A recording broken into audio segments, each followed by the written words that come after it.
이스라엘아 들으라. 우리 하나님 여호와는 오직 유일한 여호와시니 너는 마음을 다하고 뜻을 다하고 힘을 다하여 내 하나님 여호와를 사랑하라. 오늘 내가 내게 명하는 이 말씀을 너는 마음에 새기고 내 자녀에게 부지런히 가르치며 집에 앉았을 때에든지 길을 갈 때에든지 누워있을 때에든지 일어날 때에든지 이 말씀을 강론할 것이며 너는 또 그것을 내 손목에 메어 기호로 삼으며 내 미간에 붙여 표로 삼고 또 내 집 문설주와 바깥문에 기록할지니라. 아멘. 오늘은 어린이 주일입니다. 우리 아이들이 1년에서 크리스마스 마찬가지로 1년 내내 기다리는 날 중에 하나가 바로 어린이날이죠. 왜냐하면 어린이날에는 부모님한테 선물인데 선물 중에서도 장난감을 많이 받는 날이기 때문입니다. 우리 쌍둥이들도 오늘이 주일이기 때문에 어제 장난감을 선물로 받았는데 아이들이 그 장난감을 어린이날 이렇게 원하는 이유는 아이들을 가장 행복하게 만들어주는 게 또 장난감이기 때문이죠.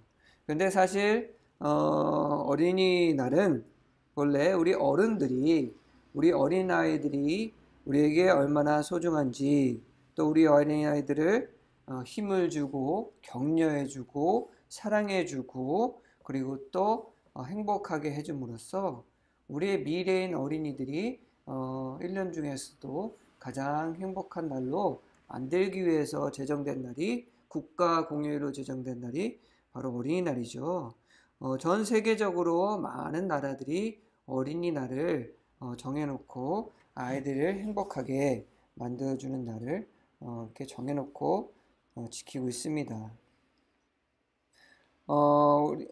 우리 사회적으로 우리 모든 인간들이 어린아이들의 중요성에 대해서 이렇게 잘 알고 있고 또 이렇게 국가적으로 공휴일을 만들어서 아이들을 격려해주고 사랑하는 것만큼이 아니죠. 그 이전에 우리 하나님께서는 우리 아이들이 얼마나 중요한지 우리에게 이미 강조하셨습니다. 시편 127편에 보면 오늘 말씀에 어린아이는 하나님께 내려주는 선물이라고 했습니다.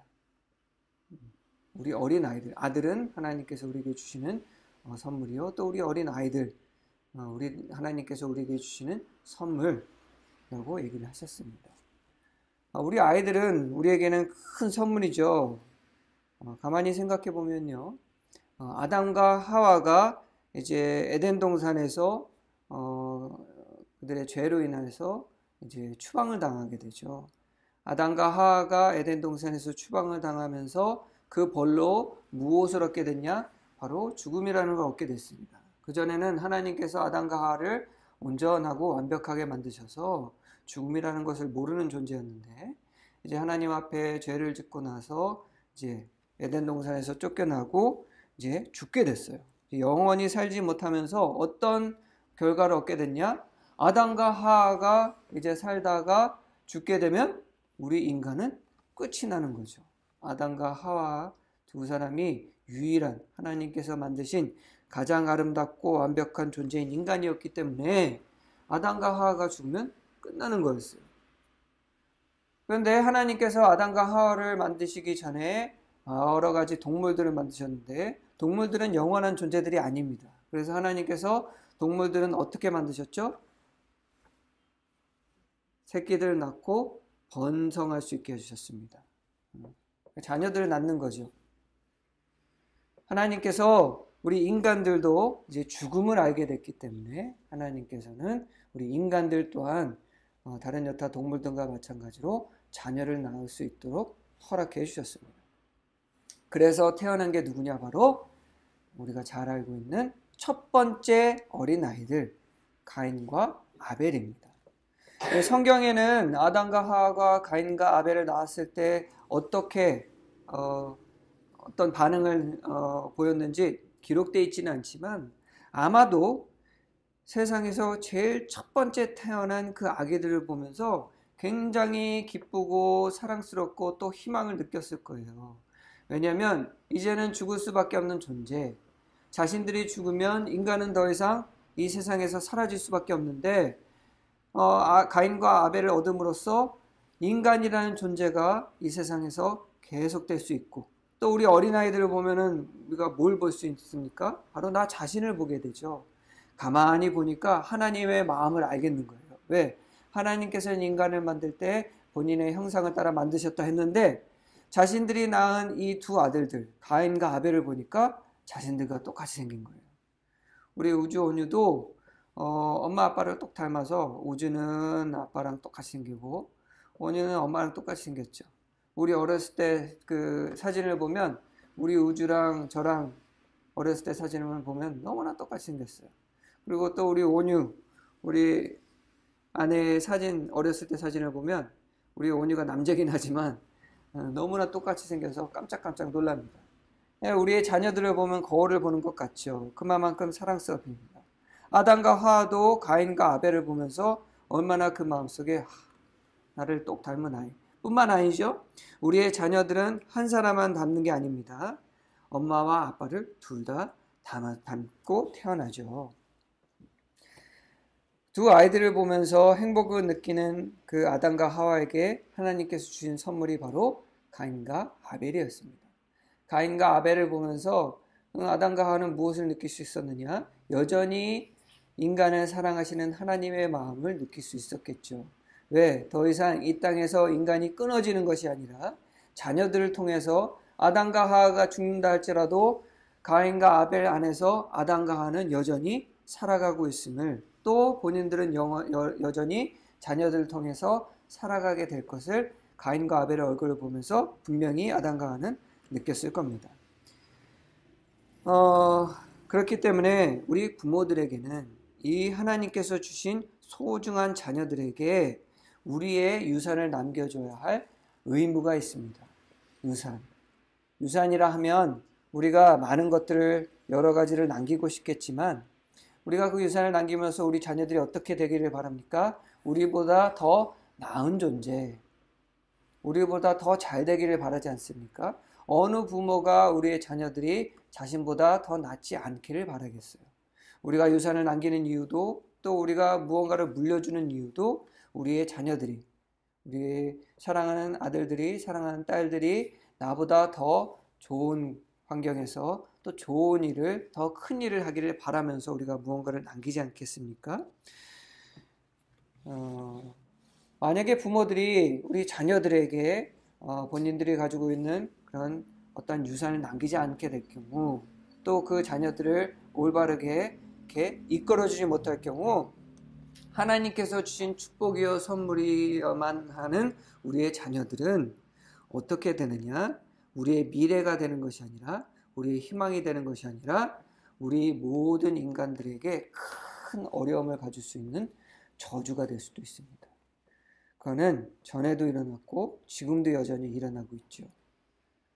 가인이 인간 역사 가운데 처음으로 살인을 저질렀을 때, 가인이 자기의 동생을 죽였을 때에 우리 인간 역사 속에서 너무나도 무서운 그런 폭력이 시작됐습니다. 폭력의 역사가 가인 때부터 시작이 됐죠. 가인 이전에는 아담과 하와가 하나님 앞에 죄를 지어서 에덴 동산에서 추방됐긴 했지만, 아담과 하와가 누군가를 다치게 하거나 누군가에게 피해를 준 건 아니었습니다. 하나님께 순종하지 않고 하나님 앞에 거짓말했기 때문에, 그래서 이제 에덴 동산에 쫓겨났지 누군가를 죽이거나 다치게 하지는 않았어요. 그런데 첫 번째 아들인, 첫 자녀인 가인은 어떻게 했습니까? 누군가를 죽이는 너무나도 끔찍한 죄를 짓게 되죠. 그런데 우리가 가만히 보면 가인의 이런 행동, 가인의 이 큰, 우리가 상상할 수도 없는 이 첫 번째 죄가 살인이라니, 이 가인의 행동을 모두 다 가인에게만 책임을 돌리기는 어렵습니다. 왜냐? 가인은 자녀이기 때문이죠. 자녀는 누구를 닮습니까? 부모를 닮게 되어 있습니다. 가인의 그런 폭력적인 모습, 또 하나님 앞에 거짓말을 하는 모습, 이게 다 누구한테서 왔겠어요?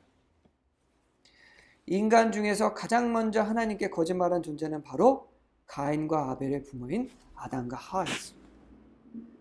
하나님께서 아벨은 어디 있느냐 물을 때 가인이 모르겠습니다. 제가 동생을 지키는 자이니까 라고 거짓말을 할 때 그렇게 거짓하는 모습이 가인한테서만 나타났느냐? 아니죠.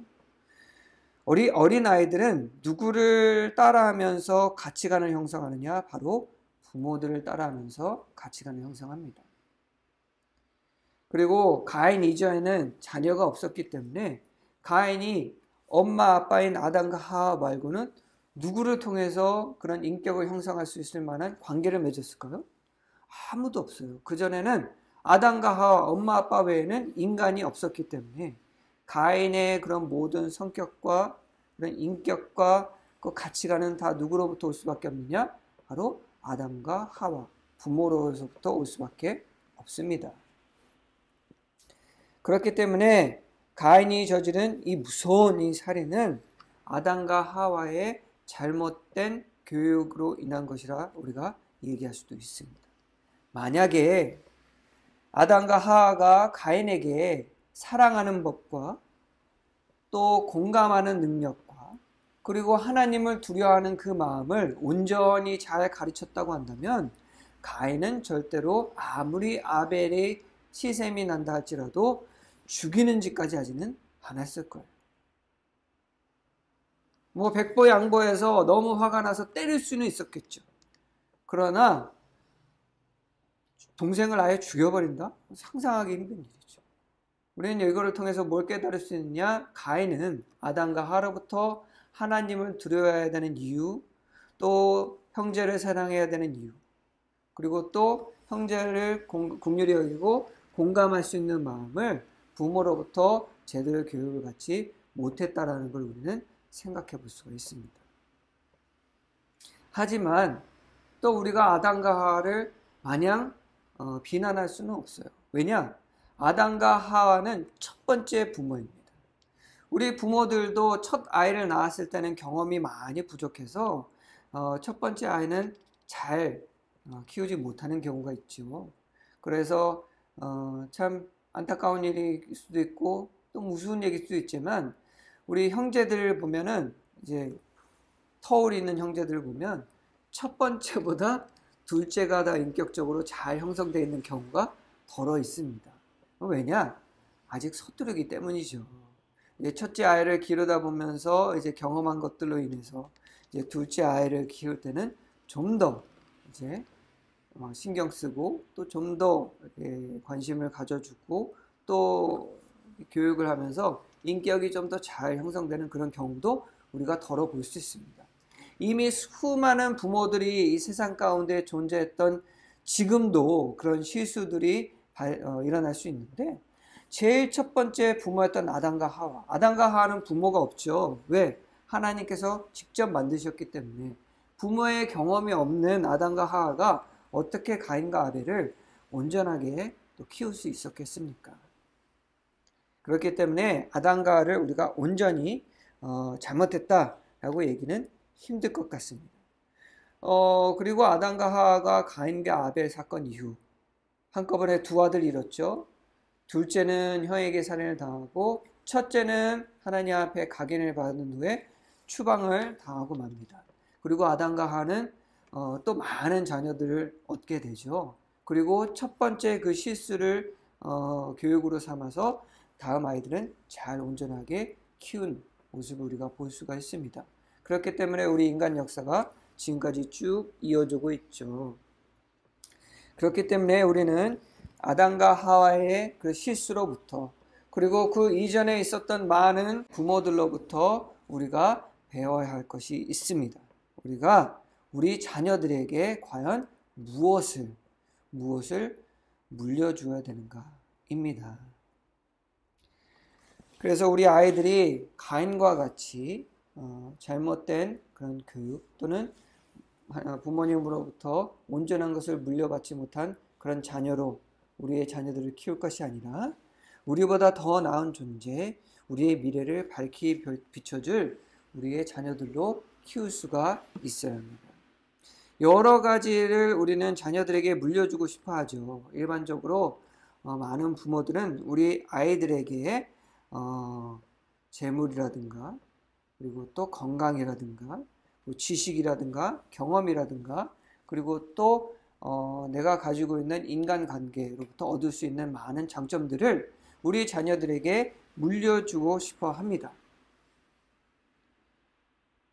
하지만 이러한 것들은 우리 자녀들에게 진정으로 필요한 우리의 유산이 될 수는 없습니다. 왜냐하면 우리가 일반적으로 물려주고 싶어하는 그 많은 것들은 우리 아이들이 온전하게 성장하기 전에도 다 사라질 수 있는 것들이기 때문이죠. 우리가 물려주고 하는 일반적으로 우리 자녀들이 성공하기를 바라는 마음으로 또 우리보다 더 나은 존재가 되길 바라는 마음으로 물려주는 많은 것들은 대부분 우리 아이들에게 필요한 것일 수는 있으나 언제든지 사라질 수 있는 겁니다. 건강도 그렇죠. 지식도 마찬가지입니다. 우리가 우리 자녀들에게 전해주는 그 지식은 지혜가 아니기 때문에 영원한 지혜가 아니고 언제든지 변할 수 있는 지식이기 때문에 우리가 잘못된 지식을 전해줄 수도 있고요. 그런 경우도 많죠. 부모로부터 잘못된 지식은 전달받아서 나중에 잘못된 일을 저지르거나 또 큰 피해를 보는 경우도 있습니다. 그리고 또 인간관계도 마찬가지입니다. 인간관계는 언제나 수틀어질 수 있죠. 그리고 우리가 가지고 있는 재산도 마찬가지입니다. 재산은 언제나 사라질 수 있죠. 이 모든 것들은 우리 자녀들이 우리보다 더 나은 존재로서 성장하기 위해서 아주 중요한 것들은 필수인 것은 아니라는 거죠. 그러면 우리가 전해줘야 할 것은 유한한 것이 아닌 무한한 것들, 우리의 가치관, 우리의 사상, 그리고 지혜, 그리고 우리가 가지고 있는 긍정적인 인격, 부정적인 것이 아니라 긍정적인 인격들, 이렇게 우리 아이들이 평생 우리 아이들이 가지고 성장할 수 있는 것들을 우리는 물려줘야겠죠. 그러나 그 모든 것 중에서 가장 중요한 것이 있는데 그것은 바로 믿음입니다. 너무나도 당연한 얘기라서 우리가 많이들 간과하는 것인데 우리가 자녀들에게 물려줘야 될 것은 믿음입니다. 다른 것들은 다 못 물려줘도 됩니다. 왜냐하면 제가 언급한 이 모든 것들은 자녀 스스로도 얻을 수 있는 거예요. 스스로 자기가 노력해서 얻을 수 있는 것들입니다. 우리가 자녀들에게 물려주려 하는 모든 것들은 자녀들이 우리가 물려주지 못하다 할지라도 본인의 노력으로 충분히 이룰 수 있는 것들이죠. 하지만 신앙은, 하나님을 향한 믿음은 반드시 우리의 도움이 필요합니다. 그리스도인으로서 우리가 믿음을 물려줘야 된다는 건 다 알고 있지만 안타깝게도 우리 자녀들에게 믿음을 물려주는 부모들이 생각보다는 그렇게 많지가 않습니다. 특히나 그리스도인들도 그렇죠. 우리 요새 많은 믿음을 가지고 있는 신앙을 가지고 있는 부모님들 보면 자녀들이 교회를 안 나오는 경우가 굉장히 많습니다. 교인이 1000명씩 모이는 그런 교회도 교회 학교의 인원이 100명도 안 되는 교회가 굉장히 많습니다. 제가 개인적으로 알고 있는 교회도 성인이 1000명이 넘는데 교회 학교가 100명이 안 돼요. 1000명의 그런 성도들은 다 부모들인데 1000명의 부모들이 한 자녀씩 두고 있다 할지라도 그 1000명이 다 부모가 아니다 할지라도 반만 부모라고 쳐도 최소 백보양보해도 아무리 적어도 자녀들이 250명, 아주 적게 잡아도 정상적으로 본다고 한다면 최소 250명에서 300명은 교회 학교가 있어야 되는데 1000명이나 되는 그 어른들이 신앙생활하고 있는 그 교회 공동체에 100명도 안 되는 자녀들이 있다는 거예요. 교회 학교 전체를 통틀은 겁니다. 유치부, 초등부, 중등부, 청년부까지, 고등부까지 다 합쳐서 100명이 안 되는 거예요. 왜 그럴까요? 부모들이 자녀들에게 믿음을 물려주지 못하고 있다는 거죠. 안타깝게도 교회에서 큰 직분을 가지고 계시는 장로님들도 그리고 심지어 목회자의 자녀들 경우에도 교회를 나오지 않는 것뿐만 아니라 하나님을 믿지 못하는 아이들도 있습니다. 왜 그럴까요? 우리가 믿음을 유산으로 물려주지 못했기 때문입니다. 그렇기 때문에 오늘 본문에는 우리에게 믿음을 유산으로 남겨줄 수 있는 가장 효과적이고 또 우리가 반드시 해야 할 방법을 우리 모세는 이스라엘 백성들에게 선포하고 있습니다. 오늘 본문에서 뭐라고 얘기하고 있느냐면 모세가 이스라엘 백성들에게 하나님의 계명인 십계명을 선포한 후에 오늘 본문에 말씀하고 있지 않습니까? 오늘 내가 내게 명하는 이 말씀을 너는 마음에 새기고, 부모들, 어른들을 말하는 거죠. 마음에 새기고, 그리고 무엇을 하느냐? 내 자녀에게 부지런히 가르치며. 근데 가르치는데 그냥 십계명이라는 게 있어, 꼭 지켜야 돼, 이게 아니에요. 오늘 어떻게 명령하고 있느냐? 집에 앉아 있을 때든지 길을 갈 때든지 심지어는 누워 있을 때든지 일어날 때든지 이 말씀을 강론할 것이며. 강론이 뭐예요? 그냥 단순히 말해주는 게 아니라 그것에 대해서 설명하고 의견을 듣는 겁니다. 십계명을 가르치고 외우게 하고 그것을 어떻게 생각하는지 의견을 나누고. 그러니까 어렸을 때 주구장창 이 말씀을 가르치라는 거예요.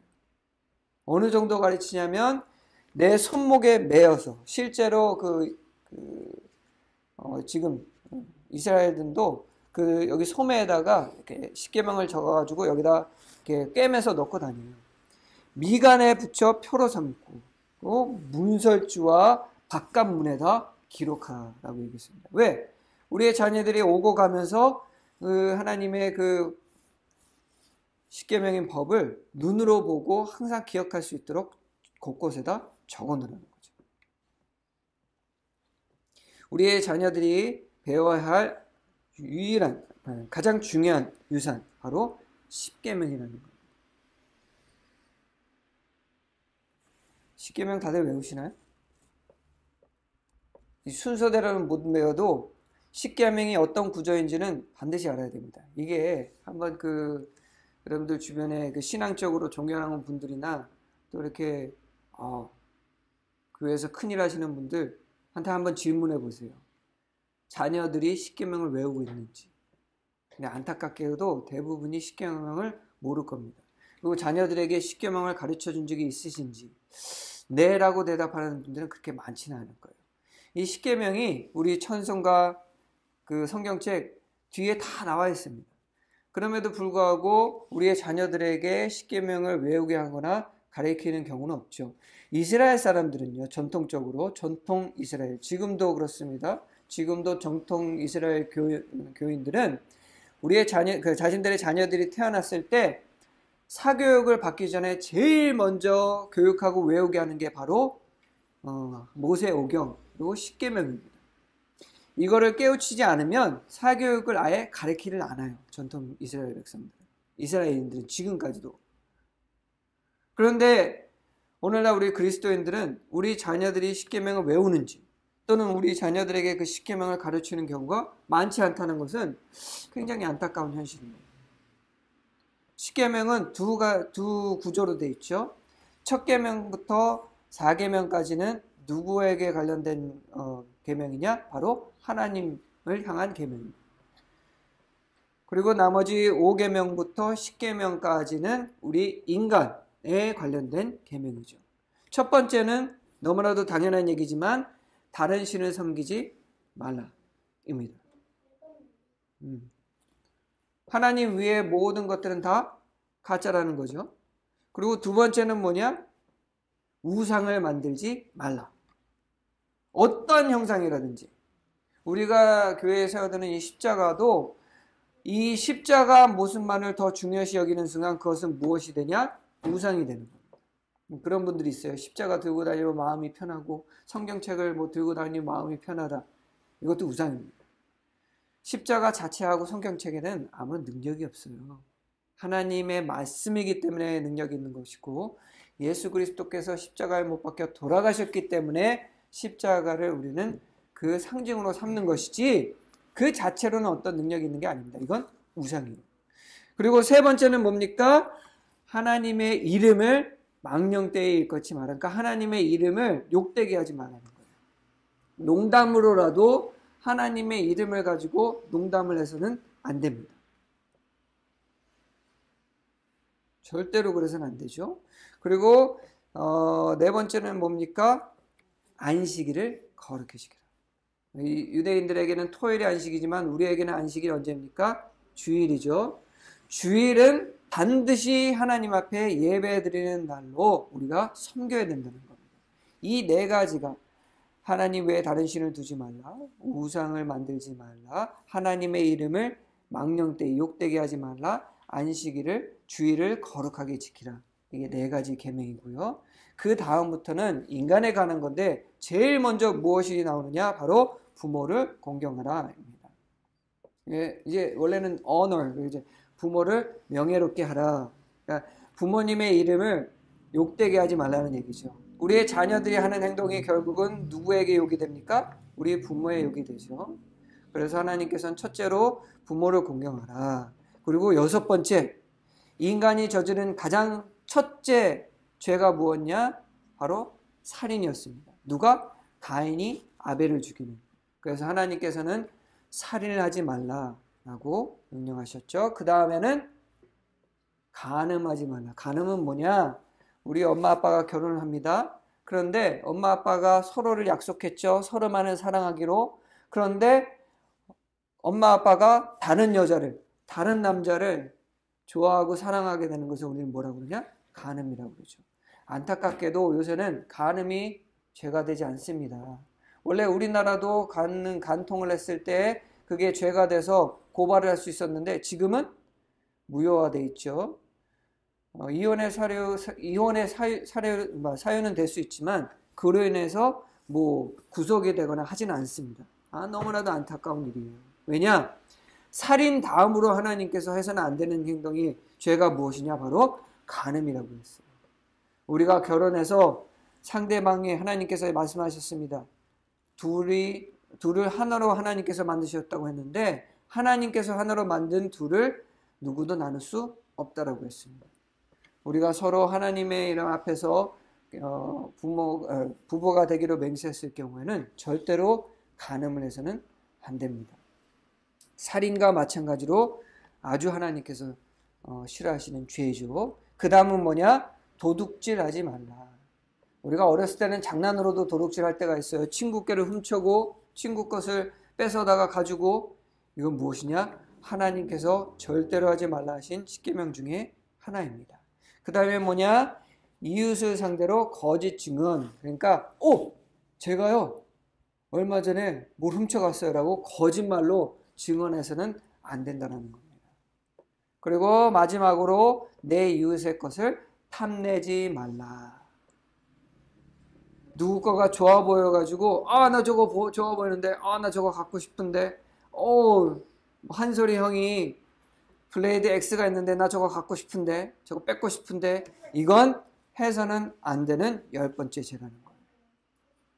이렇게 우리 자녀들에게 우리가 물려줘야 할 유산은 많은 것들이 있지만 그 중에서 가장 중요한 것은 오늘 하나님을 향한 그 믿음, 그 믿음의 근간이 되는, 기초가 되는 바로 십계명. 이 십계명을 우리의 자녀들이 기준으로 삼고 살아간다 한다면 다른 모든 것들은 의미가 없습니다. 우리가 신앙을 아이들에게 주입을 시킨다? 안 됩니다. 때로는 우리가 신앙하는 모습을 보여주면 자연스럽게 닮을 것 같죠. 우리 아이들이 그렇게 만만치가 않습니다. 오늘 십계명을 우리 아이들에게 어렸을 때부터 강론하고 같이 서로 의견을 듣고 그것을 지키는 방법을 서로 나누고 이랬을 때 그것이 아이들의 머릿속에 새겨질 때 우리의 신앙의 모습을 보여주는 것보다 더욱더 그것이 기준이 되어서 하나님을 경외할 수 있는 마음, 하나님을 사랑할 수 있는 마음, 또한 이웃을 사랑하는 마음, 형제를 사랑할 수 있는 그 마음이 여기서부터 솟아나는 것이죠. 오늘은 어린이 주일입니다. 우리 아이들에게 가장 좋은 것을 줘야 되는 날이죠. 근데 우리가 장난감만 사주고 끝날 것이 아니라 오늘 모세가 이스라엘 백성들에 선포하고 우리에게 선포하는 것처럼 우리 아이들에게 하나님의 말씀을 유산으로 물려줘야 됩니다. 그 중에서 가장 중요한 그 계명을 우리 아이들에게 물려줄 수 있어야 됩니다. 사실 이 십계명이 지키기가 굉장히 힘들어요. 이 십계명을 지키는 것만으로도 이거를 지킬 수 있다고 한다면 이 세상 그 누구보다도 선한 사람이 될 수가 있습니다. 선한 사람이 될 수밖에 없어요. 모든 우리 인간이 저지를 수 있는 그 죄의 그 기본이 되는 그 마음들을 하나님께서 다스리도록 계명을 주셨기 때문에 이것을 지키려고 노력할 때 우리보다 더 나은 존재가 되기 싫어도 될 수밖에 없습니다. 오늘 모세가 오늘 이스라엘 백성들에게 강권한 것처럼 오늘 우리 아이들에게 이 계명을 읽어주고 계명에 대해서 얘기하고 계명에 대해서 강론하고 그럴 때에 우리는 우리 아이들에게 유산을 주게 되고요.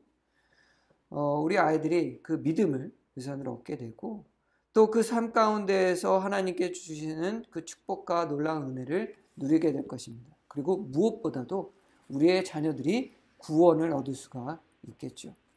우리가 가진 많은 것들을 우리 아이들에게 유산으로 물려준다 한지언정 우리 아이들이 구원을 받지 못한다고 한다면 그게 다 무슨 소용이 있겠습니까? 우리가 천국에서 만나보자라는 찬양도 있는데 우리가 나중에 마지막 날에 천국에 갔는데 우리의 자녀들이 보이지 않는다고 한다면 우리의 마음이 얼마나 찢어질 듯 아프겠습니까? 우리 자녀들에게 필요한 것은 그런 이 세상에서 얻고 사라질 그런 것들이 아니라 우리 아이들이 구원을 받을 수 있는 그 믿음이라는 것을 잊지 않는 여러분들이 되시기를 소망합니다. 오늘 이 아름다운 날, 비가 오기는 하지만 이 아름다운 날 우리의 자녀들과 연락하시고 또 우리 자녀들의 손을 꼭 잡으시고 이 날이 끝날 때에 하나님 앞에 함께 기도하시는 여러분들이 되시길 바랍니다.